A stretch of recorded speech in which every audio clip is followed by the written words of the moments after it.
With Wano completed, we thought that we were going to get Elbaf. The whole community was sure of that.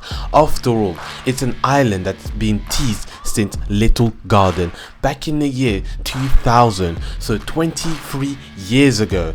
But instead, Oda decided to completely go off course, and we've somehow landed on Egghead, the island that is said to be 500 years in the future in terms of technology. So we're already 13 chapters in, and this arc has not disappointed us so far.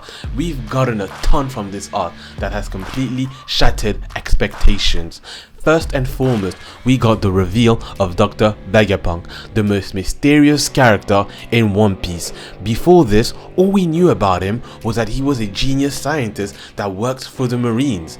But now, we know that he's a genius scientist that no longer works for the Marines because they want to eliminate him for potentially knowing too much about the secrets of the world government, which is exactly what they did for the archaeologists of Ohara. But this arc has mainly focused so far on Bonnie. We know now that Kuma is her father, and she is seeking revenge because he was turned by Vegapunk into a mindless pacifista. Honestly, seeing that panel with Bonnie crying and Kuma playing with her as a child was heartbreaking. But that's what I love about One Piece. Even characters you think are not that important come back right around and have interesting backstories. It makes the world actually feel so realistic. So Bonnie's father, officially known as Bartholomew Kuma, his objective remains unclear as of now. We know from Vegapunk that Kuma was the one to agree to become a mindless robot, but we don't know why. They've got him back with the Revolutionary Army, but then he decided to teleport himself back to Maria Joyce. What exactly is his purpose? Another mystery added to the list amongst all the other One Piece mysteries we've already got, but one that is surely going to be answered very soon. Going back to Vegapunk, we've now learned that he ate the brain fruit, and he's been able to store an unlimited amount of knowledge, but it makes his brain grow in size accordingly. Since he has this devil fruit, Vegapunk's character design has been a bit of a controversy. When he was younger, he had this gigantic head, which makes sense since he needed to store all this limitless information he has, and some people loved it while others hated it. I personally found it hilarious. I laughed the first time I saw it. It's obviously not unusual for Oda to make his characters look incredibly wacky as possible, which is what I love about Oda's character design, because you never know what to expect. But now that he's much older and he somehow managed to cut most of his forehead and store it inside a hanger, he basically looks like Albert Einstein, which is heavily inclined with the apple on his head. It's an obvious character design to choose for a world genius, basically making him go from being an absurdly goofy looking character that we're used to Oda doing in One Piece into looking like a character we all expected. But nonetheless, Vegapunk has introduced us to a brand new concept in One Piece. He believes that devil fruits were made from people's desires. Years ago, people wished they could accomplish these incredible feats, and these wishes and desires people had somehow manifested itself into devil fruits and became a reality. Taking Luffy's devil fruit as an example, it would mean that a lot of people before wished for freedom. We can assume that slaves around the world probably had those wishes. They desired to be freed, and in their continued search for freedom, Luffy's devil fruit manifested itself into reality to be the liberation that people had wanted for so long. Basically, Oda is telling us that he believes in manifestation, which is an overall positive message to have in One Piece. Chase your dreams and believe that they'll come true no matter what, and it will really happen. Vegapunk has also introduced us to the weight of memories. We know with Kuma's devil fruit, he's able to take pain and give it a physical form, which is what he did with Luffy. So given that same logic, Kuma should be able to do the same for memories.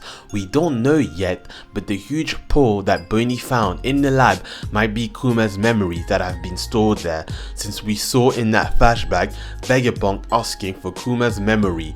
This would show that we might get Kuma's backstory very soon, which would be very interesting to see. Now, let's talk about the main meal of this arc, CP0. Personally, I think it's awesome that we get to see these guys again. We got Lucci versus Luffy round 2, and that fight was awesome. Luffy turning into Gear 5th and playing around with Lucci was amazing to see, and we got plenty of new attacks from Luffy. And best of all, we finally got to see Lucci's awakened form, something we surprisingly never got from Kaido. But noticing how quickly Luffy resorted to Gear 5th in this fight, I believe moving forward Luffy is going to use Gear 5th a lot of the times, even on weaker opponents. It's because it gives him freedom, and Luffy just likes being free after all. That's what he desires the most. It's the reason he became a pirate in the first place. So no, I don't think Lucci is a worthy opponent for Gear 5th, but Luffy likes this form, so he's going to use it regardless of who he fights, it seems. We also got Zoro versus Kaku, which is another rematch we've been waiting to see again ever since we saw that he was also a part of CP0. We didn't see Zoro struggle much with him during this fight, which is to be expected when Zoro was able to fight against two emperors on Onigashima. However, their fight was suddenly interrupted by Stussy, another CP0 agent, or at least we thought she was. She knocked out Kaku and Lucci, which was sad to see them go down so quickly. I would have liked to see more of them. It turns out that Stussy is a clone of Miss Buckingham Stussy of the Rocks Pirates. It was Mad's first successful clone, but that leaves us to question, does she have the same memory as her, or does she just look like her? Because if she does, then she could give us a lot of info about the Rocks Pirates, but it also makes us wonder, who else did Vegapunk try to clone? There must have been other important figures he cloned after this one succeeded. We might get a Goldie Roger clone? I know that a lot of fans wouldn't be happy with that, but why wouldn't he try to clone the Pirate King himself, the most important person in One Piece?